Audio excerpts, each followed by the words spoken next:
You initially named a squad of 24, cut Tavita and Scott Seo out. Was it always the plan to train with those 24 through the week and then finalise it closer? No. I just we couldn't have taken 24 to the game anyway because we want 2 extras to warm up with us.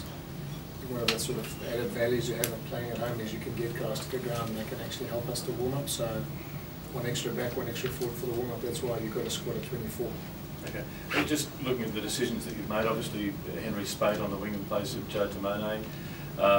Really, everybody else is pretty much as you would expect. I mean, you can bring Fardy on and move Ben Moen into the second row to lock. It's pretty flexible. I think one of the things we've got to learn is that it's not won by the 15 guys in the team, it's won by the squad of 22. So again, we've got a nice bench there and Fardy can come in, Colby can cover for David Pocock, and as you say, I mean, Joe Timone can come in and cover one of those wing positions as well. So, you know, I know you say, Tim, it's Henry in for Joe. That's not really. I mean, that's the bottom line is Henry's on the one wing on merit and Clyde's on the other wing on merit, and Joe's got to try and get back into the squad.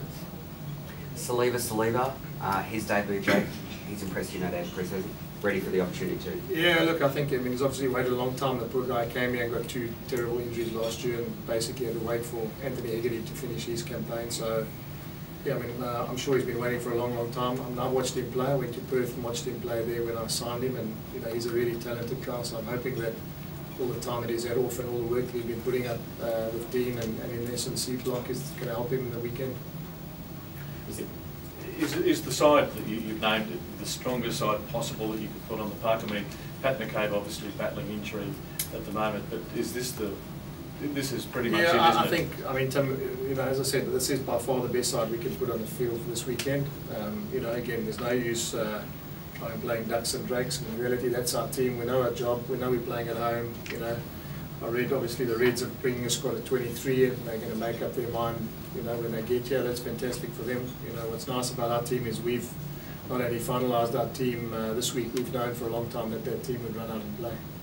There's always the natural build-up to a first round game anyway, but considering the importance of it, it's been quite a lot of hype, hasn't it? Perhaps an unnatural amount of hype for round 1. Yeah, I think it's fantastic, and I think that again it just means that Brumbies are taken seriously again. You know, I'm enjoying the fact that people are talking us up and saying that, you know, we're a good side, and this time last year I was sitting here, no one knew what to expect. So, you know, I mean, all of a sudden the bookies are saying that we're favourites to win this game. That's a massive turnaround from this time last year when we had to play the Reds. So, you know, we played a team like the Reds who were the champions the year before. So, you know, again, I mean, I allude to a couple of things. They've lost 3 of their last 16 games, and that's fantastic for them. I think the last 3 they did lose in the derby games were all to the Brumbies, so it's not a bad record to have. Is there pressure with that, Jake? Know that you are favourites with this young player? Yeah, I mean, you know, there's pressure when you play every week. You're playing at home, you know, and as you say, I mean, pressure you can't take away. The reality is just about how we handle it, you know. And I'd far rather have the pressure of being favourites and people taking us seriously than being underdogs all the time and having to, you know, always scrap for little pieces everywhere around. So, yeah, I mean, yeah, if it means that people think we're good enough to beat the Reds, which that's fantastic for our campaign because, as I said, if you're good enough to beat the Reds, who've been champions in the last 2 seasons and they won the conference last year, there's no reason why we can't beat anyone else on a Saturday. The big off-season change, obviously, with David Pocock coming into the side. You must be excited to see him run out for the first time in the Brumbies uniform. Yeah, I mean, look, I think that, you know, when you mention guys like Jonah Lomu, and you mention guys like Richie McCaw and guys like Scott Berger and Dan Carter, they've put people that can win games on their own. And you've got to put David Pocock in that same frame, you know. I mean, the reality is that he won the quarterfinals against South Africa on his own, which just proves how worthy he is to the game of rugby. And that's how highly I see him as a player. And I think all players who play against him know what he's worth. Players who play with him know what he's worth. And you know, it's fantastic that he's joined our squad because I've got no doubt with all the experience he's got, he's going to add massive amounts of value to us. Jake, now that the Reds have named that 23-man squad, do you think Ewan is still playing a little bit there with that and just not expecting? Yeah, look, I mean, I don't think you can read anything into this. I mean, there's guys playing tonight and that are supposedly coming down as part of the squad. Some guys are playing tonight in a pre-season game or in a curtain raiser game for the Reds, you know, college team, whatever. So I see Luke Morahan, those players all playing there. They've played in every single trial. I mean, I find it hard that you'd literally go from playing every trial in the pre-season to all of a sudden playing a curtain raiser on a Thursday evening against the Waratahs. And as I said, I mean, I've said it week in and week out, if that's how they pick their teams, that's fantastic for them. You know, I remember sitting here last year and saying to you, Sun Tzu, as I always said, you know, if you react to the opposition, you're in a position of weakness. We've got our team, we know exactly what we're going to do, and if they haven't decided what they're going to bring, you know, good luck to them. They can bring 47 people and decide in the last minute either 15 are, so be it. Bit of arrogance, Just your Jake? Yeah, look, I mean, I think again, it's just, you know, I suppose that's the style they have, you know, and it suits them, and you know, and well, as I said, good luck to them. I think what gives us confidence is every boy knows he's playing. I've announced the team. You know, it gives me confidence in that, knowing that the boys, we do it early in the week, boys know, we announce it, it's nothing too hard. You know, you look at our tapes, you'll see exactly who does what. You know, at the end of the day, it's about getting out there and doing it now. Jake, you're not expecting Hallwell or Fanger now, the cook said that? Oh, look, you know, as I said, they can arrive, you know, as I said, I really, doesn't make any difference, you know, it's not for me to worry about Hallwell because these two guys are going to be playing lock against him anyway. You know. Just on Henry, is Wallabies eligible this year? Yep. He obviously had a great year last year. You think he can, yeah, he's kept out a bloke who made his Wallabies debut last year. You think he can go to greater heights this year? Yeah, look, I've got no doubt that Henry Spate is, you know, he's made it quite clear as well, you know, in his own unassuming way that he wants to be a Wallaby. You know, he's probably good enough to play for Fiji now in Fiji international games, and I think he's decided that he really wants to give a full crack to the Wallabies. And saying that, you know, that means that he's obviously put all the effort in, and there's no doubt what he's done at training and how his work ethic and what he does in our group is something that's going to be good enough to play for international rugby. So, you know, the fact that he wants to play for the Wallabies is fantastic. Gives you two different types of wingers as well, like Rath, big power guy, Henry, quick, nipple on his feet, that type of thing gives you, I guess, good balance there. Yeah, look, I mean, I think Henry showed last year, the improvements he made from the year before I got here to last year were fantastic, and if he can get that same sort of improvement this year, there's no reason why he won't be knocking on the door for international honours. Just on Pocock, you mentioned there just how good a player he is.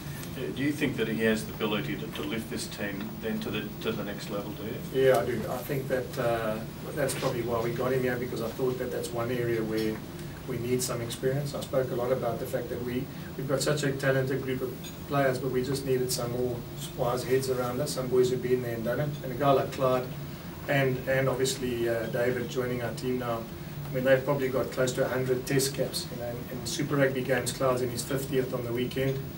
And David's probably played 70 games. It's 120 games of Super Rugby experience we add to this group of players. So, I mean, what more do you want other than the fact that we've got a settled squad, a team that's been together, understand each other, desperate to do well, and then they get combined with two boys who've been around the block and can add value from the experience point of view.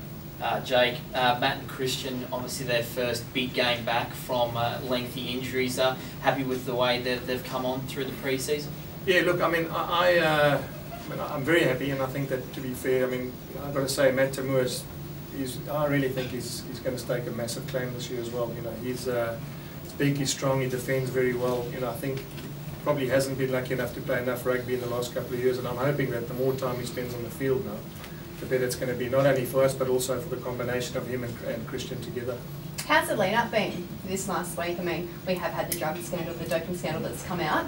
Are the guys fully prepared for their first game back this season? Look, I mean, I think obviously that's not a distraction to us. I mean, that's obviously now the codes, and obviously those are things they've got to deal with. And we've been lucky enough that rugby unions, you know, obviously been out of the headlines. And again, I think what happens is this is a massive week, and I've had to do nothing different. I think the boys automatically are just switched on, because it's amazing when it's game week, you know, all of a sudden there's a lot more focus. So, yeah, I mean, we haven't been distracted by any of that. We've just been focusing, and in fact, probably been waiting for 7 months for this fixture now. So, you know, we can't wait for Saturday evening. Jake, just remind us, please, of how many fans you'd like to see. Yeah, I'd like to see about 30,000, but we don't hold it. You know, okay, you've gone up 10K I'll take 20,000. Yeah, well, I brought in Pocock now as well, so I'm thinking that'll add another 10,000. Jake, just quickly on David Pocock. Yeah, yes. Are you expecting any different interpretations of the breakdown this year? Are you expecting it to be fairly open and advantage to the attacking side again? Yeah, look, I think that one of the things that happens, without giving a history lesson on rugby, but what happens in all Super Rugby, you watch from the beginning, you had the Auckland Blues dominated the competition in the beginning, they were attacking team. Then the cycle turned around a bit and the Crusaders took over, they got their defensive lines, you know, organised. Then the Brumbies came in and dominated in terms of keeping the ball for phases, multi-phases. But then went to a South African side like the Bulls, who've obviously then got their defensive and their kicking game right. And I think the cycle's about to turn now with attacking teams will get rewarded, you know. So, you know, we're in the phase now with tacklers having to roll away and the breakdown probably giving the attacking team all the bonuses. in that it's going to encourage players to hold on to the ball. I think one of the things that everyone's trying to get to is that you should be rewarded if you want to hold on to the ball and have a crack at the opposition. So saying that, that obviously brings a guy like David Pocock even bigger into the game now, because the reality is his understanding of when to attack it, when to leave it, I think he's understanding, not because just because he is one of the best players in the world, that's what makes him so good, is he has a great understanding about what his role is. And that's why I say I can't wait for him to, again, play in this group of players, because I think that the reads that he makes at breakdown time and the influence he has in a game, whether it's attacking or defensively, is going to be massive for not only this week but for us for the whole year. Scott, you've got a chance starting in the second row, starting at lock. Yeah. It's a big opportunity, isn't it? Because sometimes you're at line side, sometimes at lock. This is a great opportunity to cement a place, isn't it? Yeah, well, I played probably the last 10 games at lock last year, so I'm very comfortable at lock, and I think that's where I'll spend the majority of my time this year. Has the versatility been an issue, do you think, in the past, where people have used you at line side a little bit, and now you've got a chance to? I don't think so. No, I think if you can do it, you got to do what's best for the team. And if it comes to after playing a blindside flanker or lock, it doesn't bother me at all. What about this game? Can you sense that there is this build-up? First game of the season against the Reds. It's very exciting, and the boys are really excited around here, and I think and you can tell Canberra's excited for this game, and it should be massive. It must be good to know that there is competition for spots already so early in the season. That so many people with positional changes and whatnot. Yeah. Everyone's competing internally as well as ready for round one. Yeah, it's massive. You look to last year where everyone was an unknown, but we know there's guys now that played a fair amount of Super Rugby, and everyone's pushing each other around here for spots, and it's a healthy environment to work in. Fards, Jake mentioned it just then, but I think the Brumbies are the only Super Rugby franchise without a Wallabies lot, training squad. But is that something you guys want to change this year? Oh yeah, that'd be great. But he likes to pay us out a bit with that. But it probably motivates us a bit. But hopefully we can change it come maybe Lions time or later in the year. How much? Obviously the Reds don't have James Orwell, or say they don't have it. Yeah. But how much does that change things there? Because obviously he's a leader in the line out in the back there. Yeah, well, you've got Adam Wallace Harrison and Simmons, and I think they both played for Australia. And Wallace Harrison's a very experienced lock. He's been around for a long time, and he's a crafty player, and it's going to be tough no matter who comes in. Now, you guys are living together now, partners in the locks as well. Have a bit of a bromance. Do you feel like you can form a really good partnership there and be long-term Brumbies locks? Oh, on the field, but off the field, we have our fights and arguments and disagreements. It's starting to get a bit touchy with being too close to each other. What's hard about living with him? Oh, he's pretty grubby. With him and Paddy, it gets pretty grubby at times. Favourites against the Reds, that's a very nice compliment for the ACT Brumbies. Yeah, exactly. I think, with the squad we got, I think we might have earned that, but we've obviously got to go out and show what we can do on Saturday night. Right, cool. Robbie, right a reply. Chance for a rebuttal? Yeah, no, Scott's a pleasure to live with, I guess. He's a really top guy. He's always got your back, especially in interviews and stuff like that. Great to have him as a roomie, I guess. Obviously, just stuff like that. The mood must be good amongst the camper. It sounds like it's been an overwhelmingly positive pre-season, and you must be looking forward to trying to take that to the field. Yeah, absolutely. We've been together for 6 months now, training together through a long pre-season. We spend a lot of time together during the day, obviously, with breakfast in the morning, and we get out of here pretty late. We're a pretty tight-knit bunch of guys, and we get along really well. So hopefully we can show that on Saturday.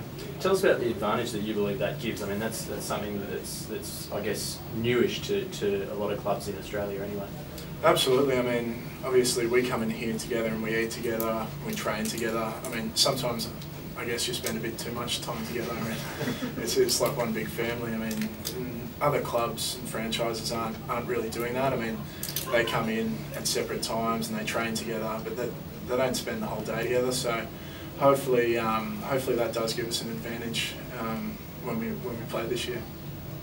It's a lot of talk about favouritism, underdogs, that type of thing. Do you feel like you guys are favourites going into this one, home ground advantage? It's always. I hadn't actually looked at the odds before today, but obviously the Reds won it 2 years ago and they knocked us off 3 times last year. this is a perfect opportunity for us in the first round. I mean, we're just focusing on what we need to do to win the game. We're not really worrying about who's favourites and who's not favourites. Perfect opportunity to stake a claim to be that #1 team. Yeah, absolutely. I mean, if you want to win the competition, you want to succeed. I mean, you've obviously got to do well against other teams in your conference, and this is a perfect opportunity at home for round 1 against the Reds.